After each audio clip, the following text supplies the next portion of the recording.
over the past 40 days of the United States and Israeli regime war of aggression against Iran, the aggressors have crossed every legal, moral, and humanitarian boundary. The United States must bear full responsibility for this internationally wrongful act for any consequences arising therefrom, including the impact on the regional and international peace and security.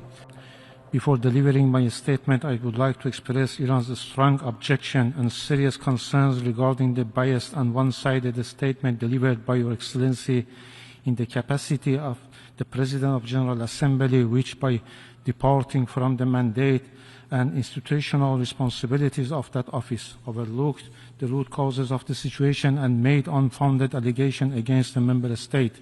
It is a well-established principle grounded in the spirit of the Charter of the United Nations and the rule of procedures of the General Assembly that the holder of this office must exercise a strict impartiality and refrain from adopting positions that could compromise the neutrality and credibility of the General Assembly. Madam President, the vetoes cast by China and Russia were timely, justified, and necessary.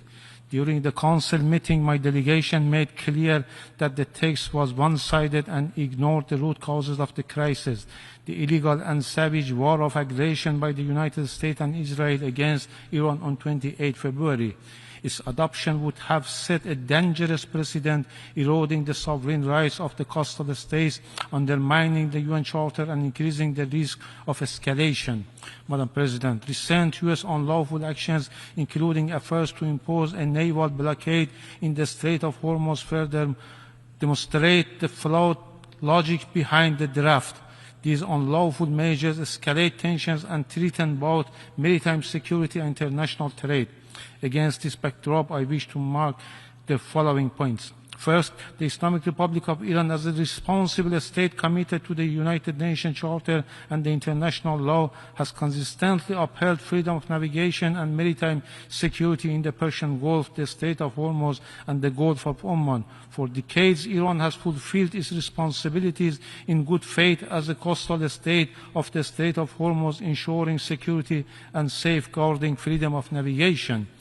Iran, in accordance with international law, has implemented necessary and precautionary measures to ensure the safety and security of navigation through the Strait of Hormuz.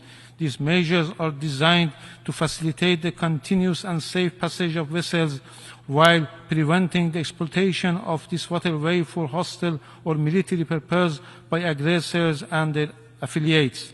Second, the imposition of the maritime blockade announced by the United States constitutes a grave violation of the sovereignty and territorial integrity of Iran. This unlawful action is a flagrant breach of the prohibition on the threat or use of force enshrined in Article 2 and constitutes a clear act of aggression under international law. By seeking to obstruct maritime traffic and from Iranian ports, the United States unlawfully interferes with the exercise of sovereign rights of the Islamic Republic of Iran and infringe upon the rights of the third states on lawful maritime commerce under international law. The United States must bear full responsibility for this internationally wrongful act for any consequences arising therefrom, including the impact on the regional and international peace and security.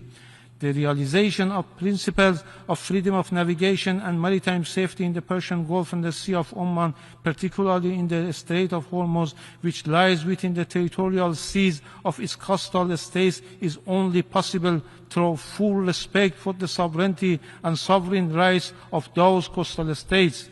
As such, sustainable stability in the Strait of Hormuz and in the region can only be achieved through the cessation of aggression and the full respect for Iran's legitimate right and interest. Third, over the past 40 days of the United States and Israeli regime war of aggression against Iran, the aggressors have crossed every legal, moral, and humanitarian boundary. They have violated international humanitarian law and committed war crimes by deliberately and indiscriminately targeting civilian infrastructure, including residential areas, schools, hospitals, healthcare facilities, airports, sport facilities, and cultural and historical sites. Furthermore, the United States utilized military bases and facilitate located in the countries of the Persian Gulf region. Evidence indicates that military movement and operational preparation were underway at these bases for the planning, preparation, equipping, and execution of unlawful military attacks against the Islamic Republic of Iran, despite Iran's prior warning that such unlawful action were being planned. Iran has formally reported this development with supporting documentation to the Security Council and the Secretary General. Fourth, Iran welcomes and supports any diplomatic affairs and credible initiative capable to bringing about the sustainable end to this unlawful and unwarranted war, including all genuine affairs through Pakistan, Turkey, Egypt, and the Kingdom of Saudi Arabia, as well as affairs by China and Russia. Any viable solution must ensure a definitive and irreversible end to the aggression and establish a just and durable peace grounded in the credible and verifiable guarantee against any recurrence. In this regard, we wish to express our sincere appreciation for the efforts of the government of Pakistan, particularly the Prime Minister and the Chief of the Army Staff, for the constructive mediation and for hosting these important negotiations. Despite our deep mistrust of the United States stemming from its repeated betrayal of diplomacy, we nevertheless entered the negotiation in good faith and remain cautiously optimistic. We believe that should the United States adopt a rational and constructive approach and refrain from advancing demands that are inconsistent with the international law, this negotiation can lead to a meaningful outcome. And finally, we categorically reject an unfounded and politically motivated allegation against my country made in this meeting. These claims lack any legal basis and serve only to divert attention from the realities on the ground, namely the illegal and savage war launched by the United States and Israeli regime against Iran. Some members referred to the Security Council Resolution 2817. Iran's legal position on this resolution have been circulated as a document of the General Assembly and the Security Council. Resolution 2817 disregards the unlawful war of aggression and armed attack by the United States and Israel against Iran, and in ignoring denies Iran inherent rights of self-defense exercised in accordance with Article 51 of the UN Charter. By omitting any reference to the aggressors, the Council fails in its responsibility to maintain international peace and security, and instead by adopting such a politically motivated resolution risks legitimizing further act of aggression.